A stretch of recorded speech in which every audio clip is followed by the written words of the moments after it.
So, with that background, we know that it's very important for us to get a good hold of this entire area of SATCOM.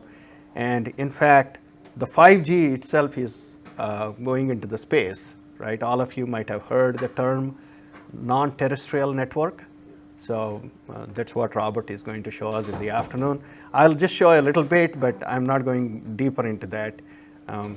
That'll be the afternoon presentation. But for in the morning, it will be mainly this kind of a picture. So I'll play a small video and then show you what are all the things that we are going to. This is the whole model that we are going to build as we talk.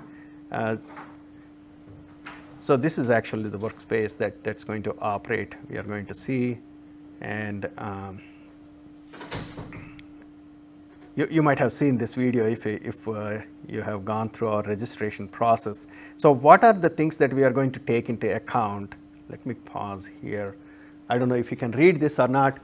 It takes into account the channel between the satellite to the ground stations. That is the biggest thing that we have to model.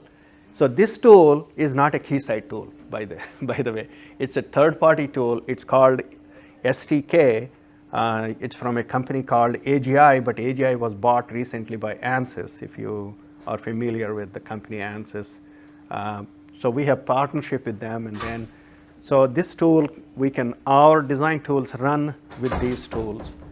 So in here, what happens is as the satellite flies with a complex orbital motion, we need to capture the dynamics, and then we have to appropriately model the signals that are received by the satellite as well as by the ground station, right? That's what we have to do. So in doing that, we have to take into account the Earth rotation, the trajectory, of course, and then huge Doppler shifts that happen because of the distances involved and the speeds. When it is flying at 20,000 kilometers per hour, that's a lot of Doppler. And then the propagation loss, time delay, the noise, all those aspects we have to capture on the satellite, right? And then, oops, it restarted. So in addition to that, what we have here is the ground station.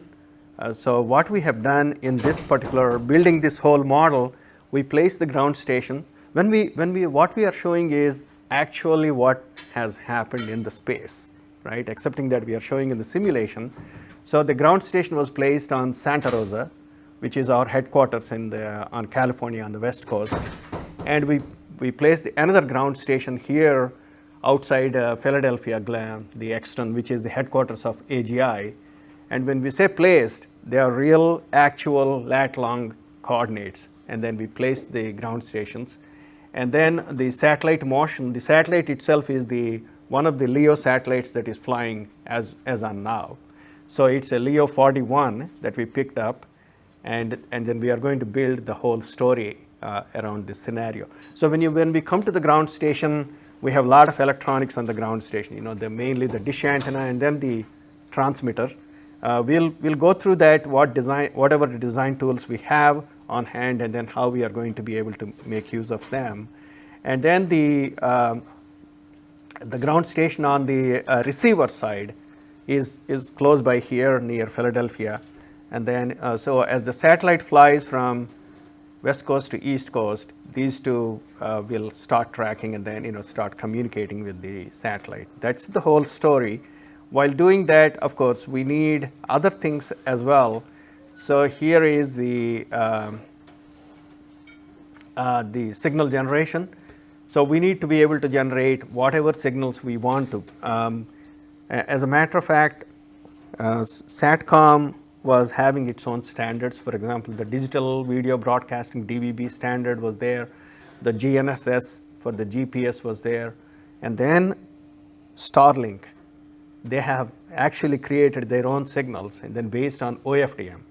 So they used some of our tools actually to begin with the OFDM signal generation as well.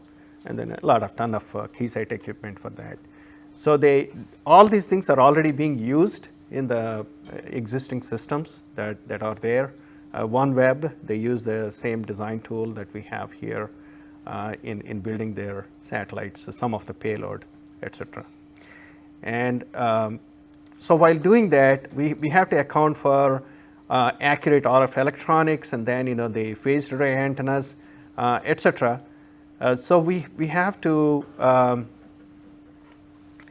we'll build the story around that, and then we'll tell you how accurately we can actually model each one of them.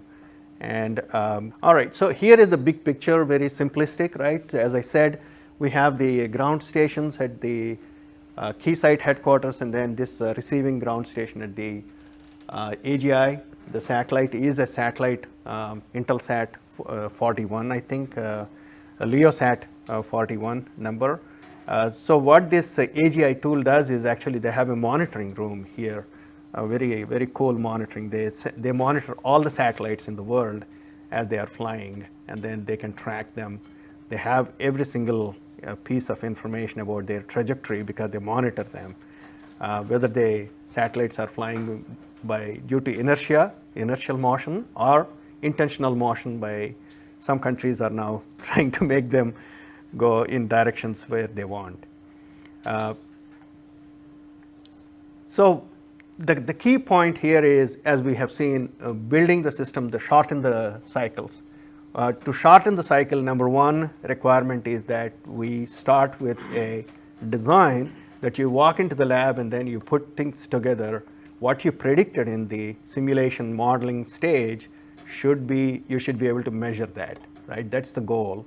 So we'll see how close we can come to that. So there are two aspects here. One is the modeling that gives the accuracy. So if I'm just showing an amplifier, but it can be a complete subsystem, just for the sake of I'm showing. So it should represent whatever is in the actual physical form, in hardware form. So modeling is a big aspect at Keysight. All of you might have seen. We have, for example, the power amplifier modeling is a big deal, right? So you need to, and then power amplifier plays a big role in all these systems. We have X parameters, and then we have latest, this year we announced what we call dynamic gain model. So they capture, and then of course the neural network models are coming. By next year, probably all of us are going to use the neural network models than anything else. The big thing about them is we had to capture the nonlinearity, and then we had to capture the memory effects going on there in order to be able to predict the behavior of the power amplifier very accurately. And then in addition, now if you are putting a phased array and then a number of amplifiers, the interaction between the antenna to the amplifiers is a big deal again. We have to be able to predict, and then all those aspects we can handle. So that's where the fidelity of the modeling comes. But it's not enough if you have a good model. Your simulator should be able to take it and then behave like an instrument. Whatever you do in the simulation, we want to emulate, or we want to actually make a digital twin of what we measure with the instruments. So a correlation between measurement to modeling is very important. And then we have some examples already we built in. This is the complete X-band system, phased array system that we partnered with Analog Devices. They built the whole thing, the hardware. You can see the hardware there. So we built the whole model, and then we made the measurement at the end of the day. You can see the good correlation between the simulation to the measurement. So that gives us a good confidence. Whatever we are doing here are good tools. Right? So how do we start? Sorry, I didn't ask you to introduce yourselves here, but I'm assuming all of you are some way related to the SATCOM design, system level design, or subsystem designs. But if you are a system level designer, this is the legacy way. We start with spreadsheets, or you write your own equations on a piece of paper, and then, but what we know broadly are the ground stations, the free space loss. We know the distance, easy to calculate, and then some way of the parameters of the bent pipe architecture on the satellite, and again the ground station electronics. So typically what people do is take a spreadsheet and then start filling the specifications to the extent they know, and then start computing. So we started with the red represents the ground station, the blue represents the receiving ground station, the blue represents the electronics and the satellite. So we can make some assumptions. When you download the material, we actually provide you the spreadsheet as well, how we started the design. So that is how you do it. So that is what we are going to do. We are going to build something like this. So now these are all building blocks in the design tool. I will revisit this one after I introduce you the actual design tools, and then we'll come back and then revisit, and then I'll show you the entire budget calculation or the link budget calculation throughout the entire chain. These are all subsystems. As you can see here, the red block, the green, the blue, if you remember from there. And then the beauty of this one is, while they are taking into account all the true RF behavior, the spreadsheet doesn't know if a wave reflects. It has no idea that there is something like mismatch. And then it doesn't have any notion of isolations. It doesn't know how to add the noise coming from other channels. It has no notion of how the antenna reacts or interacts with the amplifiers. It has no notion of deep nonlinearities, memory effects, and then there are a ton of things spreadsheet cannot do. Even though it's free and then it gives you a good picture, that's all very good. But we have to fill all those things into the design tool like this, what we are showing. And the key thing is you can track the system level parameters like EVM, error vector magnitude. And then in fact, you can also do a BER measurement that's much more elaborate. We can do that through the system, and then emulate the whole thing in our test world at the end of the day.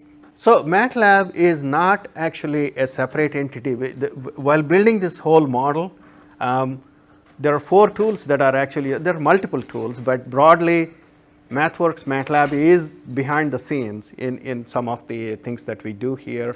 The scripting, everything that we do is a MATLAB scripting. They integrated their basic engine into the tool that we call SystemVue. And then all the RF modeling, the channel, everything that we do in our tools, and then we capture the link from satellite to the ground station, all the dynamics of the channel through the other tool called AGI, right? At the end of the day, after we do all this, the whole simulation is done, we are able to actually translate all that, transfer it to the test world. When you build your system, you're actually using the same process, same methodologies, same measurement science that you have used at the simulation back into the test. So that completes the whole loop in the Keysight world. MATLAB is certainly an integral part of that. Yeah, you will see when I get into the more details of the RF system design, that's where actually we distinguish from other tools, from MATLAB specifically.